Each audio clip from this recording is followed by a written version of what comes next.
the fact that a kid can send me, my friend. No, sending me is not a problem, actually. Entirely, it's actually not a problem.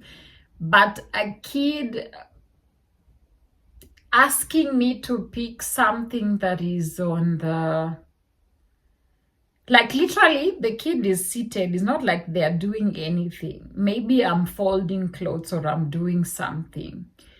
And they ask me to pick something for them that is even closer to them, or I have to leave what I'm doing and go to the room and get something for them, something that they probably necessarily don't need it urgently, or something that they can get it themselves, and they just, ask me to go get it. Kai, that thing gingers me. Kai, it's like I still have to deal with it. As petty as it seems or simple as it is, for them here, it's actually normal that a kid would want to talk to their mother, and the mother would be upstairs, or their father upstairs on the rooftop doing something, and they would just call them that the mother or father should come to where they are. I say, Kai! Lord, it's like the Africa is in me. One of our fathers say that they are not Africans because they were born in Africa, but because Africa is in them. I don't know if it was Kwame Nkrumah or someone, but yeah, there's a quote like that somewhere. That is exactly it, my friend. 4 years. This is my 4th year in Europe, and still that part of me, I'm just like, no, when I raise my children, they would have to learn that. Because for me, how I interpret it is disrespectful, actually. It's okay if it happens once in a while, but it cannot be a habit. Hi y'all, what's up? I hope you're doing well. Welcome back. My name is Doris Bonitah. Today I'm going to share about a few things, probably 3 things that my mind has just refused to take them in.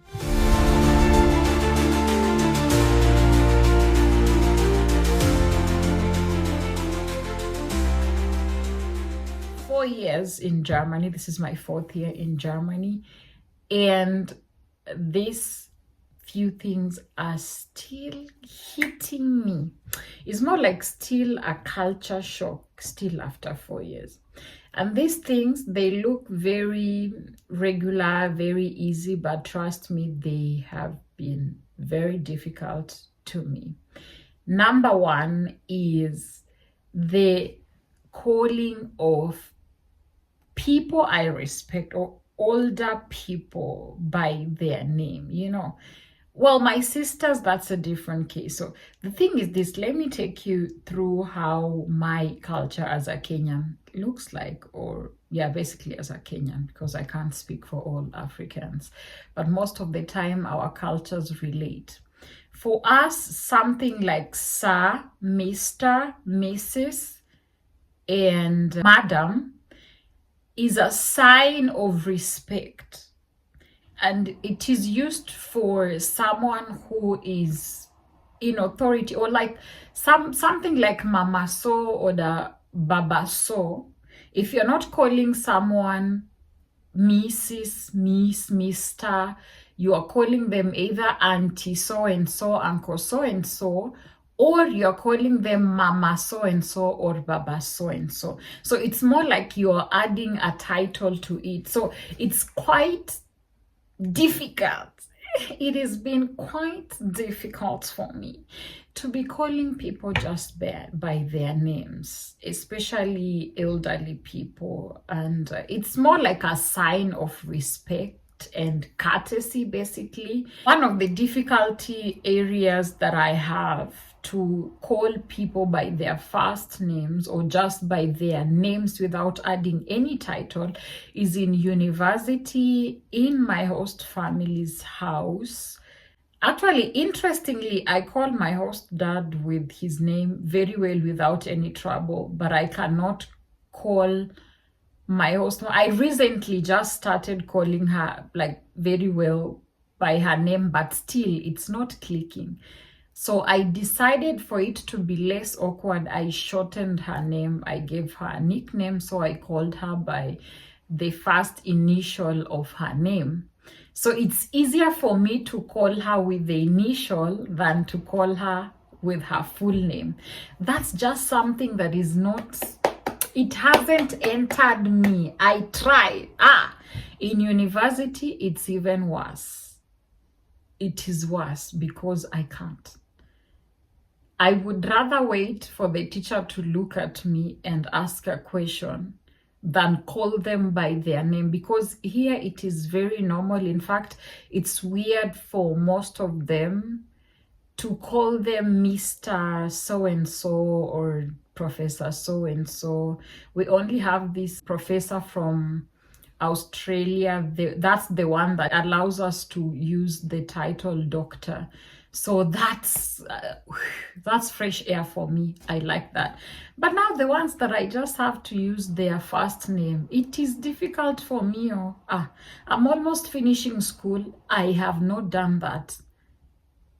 I have to think before I say. I would rather even keep quiet than call their first name. So that's how bad it is. And then the pastor as well. Well, now I'm getting used to it, actually just calling him by his first name. But it was very, very difficult to not call him Pastor so-and-so, you understand? So that is something that,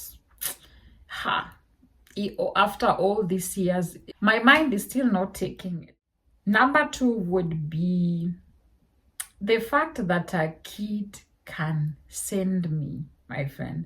No, sending me is not a problem, actually. Entirely, it's actually not a problem. But a kid asking me to pick something that is on the...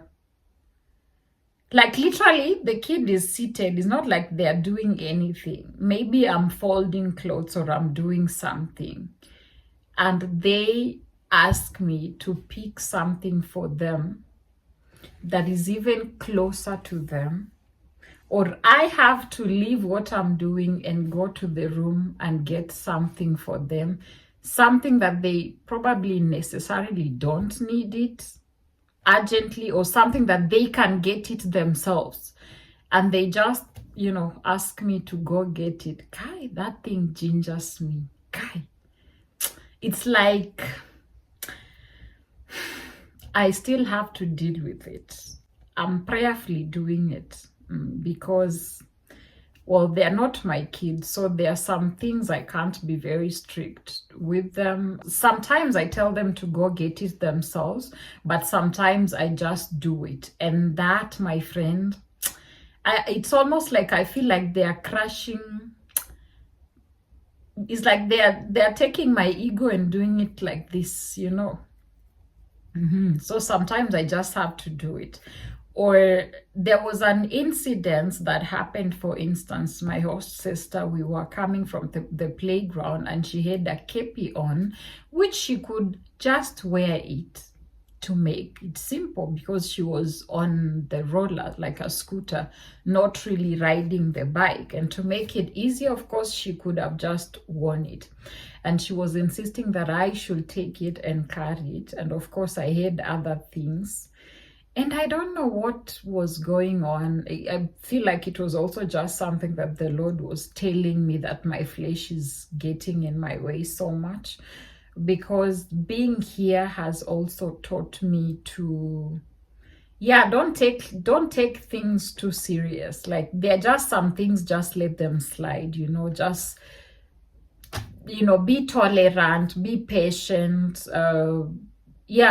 Just don't be stiff. Basically, the living here and being in this position has also taught me not to be too stiff, and that it's not that bad if a kid sends you. I mean, Well, sometimes I tell them to do it themselves, but sometimes I just go. So on this day, we kind of like had a back and forth of arguing. And I was like, it's just a kepi, just wear it or just carry it yourself. And she was like, yeah, it's just a kepi. That's why I'm asking you to carry it. And I was so annoyed. I was so offended, by the way. And I knew, okay, my flesh is taking over. So I decided to fast because I don't really argue. I don't argue. Leave alone with the kid, just with anyone. It is very rare for me to argue because I don't like arguments. They drain me like no one's business. Like I literally lose strength by that, by just argument. I don't like stressful environment. So yeah, anyway, but that was just a plus on an incident I had. But as petty as it seems or simple as it is, for them here, it's actually normal that a kid would want to talk to their mother and the mother would be upstairs, or their father upstairs on the rooftop doing something, and they would just call them that the mother or father should come to where they are. I say, Kai, Lord, it's like the Africa is in me. One of our fathers say that they are not Africans because they were born in Africa, but because Africa is in them. I don't know if it was Kwame Nkrumah or someone, but yeah, there's a quote like that somewhere. That is exactly it, my friend. 4 years. This is my 4th year in Europe, and still that part of me, I'm just like, no, when I raise my children, they would have to learn that. Because for me, how I interpret it is disrespectful, actually. It's okay if it happens once in a while, but it cannot be a habit. And I feel like that's why sometimes their kids don't even listen to them, because I feel like sometimes there is no boundary, you know. It's almost like your child is controlling you. I know there are some things that we do, or rather that our parents did, that are extreme, or that is in our culture that are extreme, but also this side there is also that extreme end where I feel like sometimes they are too lenient. And I've even had that conversation with my host mom, and just told her, I feel like you guys are too lenient on this kid, because the other one, the youngest, I literally raised him. So I don't know, I kind of unconsciously feel like I'm his mother, and so I behave with him, I handle him as if he's my son, actually, because I raised him, you know. But with the girl, it's a little bit difficult. So yeah, most of the time I try to talk to her as well, I try to correct her as well, but I don't do the most because I don't know, I just, yeah, like for her, it's more clear that she's not my child, so I tell her mom. But I feel like these are some of the things that, yeah, we must really limit, because it doesn't make sense that the mother would be doing something upstairs and they would call them like, Mom, calm down. And then they come and the thing that the kid is showing is something that they could take to them. And I always tell them, just go to mom, like, what do you want? Or she just wants to ask a question. I say, no, you go there. So with the little boy, we do that. I talk to him and he does that. But with the girl, it's a little bit difficult. But now, because with their parents, I don't know if it's actually like that in all German homes or if it's just in my home, but I honestly don't think it's a good thing. If it happens once in a while, it's okay, because at the end of the day, children are also human beings, yeah. So if I have to calm down, if it's really something important that they can't come to me, then it's okay if they call me and I can come. But again, there's also that balance, like, hey, let me finish what I'm doing first and then I'll do it. That's what I personally do with them. If I'm doing laundry, they ask me to do something, I tell them, just give me a moment, I hang the clothes first and then I'll come. to you. So they also have to learn that patience, the waiting, like, hey, mom also has stuff to do, or Doris also has something she's doing, and when she's done, she will attend to me if it is not urgent. Sometimes I ask them, is it urgent? If they say no, I say, okay, wait, let me finish what I'm doing, then I'm coming to you. Or I ask them to come to me, bring it to me. And I feel like that's a part that is missing. So that part, that one, my mind and my heart has refused. It has refused to adopt that part. What is something that is still a shock to you, a culture shock to you? Whatever foreign country you're in, or tribe, or whatever area that you're in, that you're finding it difficult to just get it, to just like conform to it or receive it, or basically in general, what's your experience? What are you experiencing? I would love to hear that. Something else that I'm really learning that I've done pretty well this semester is the closeness with the lecturers. That's something I actually like hanging out with them or being in the elevator together. Sometimes it used to be very weird, but the teachers we have this semester, at least 2 of them, we were pretty close. Yeah. And I remember we were storing in class when it's just me and her, or the time that we met in the elevator. This is something that was never possible in KU because there was like that hierarchy thing also. But in my university, there is not necessarily that hierarchy. Like, you can talk to your teacher almost about anything.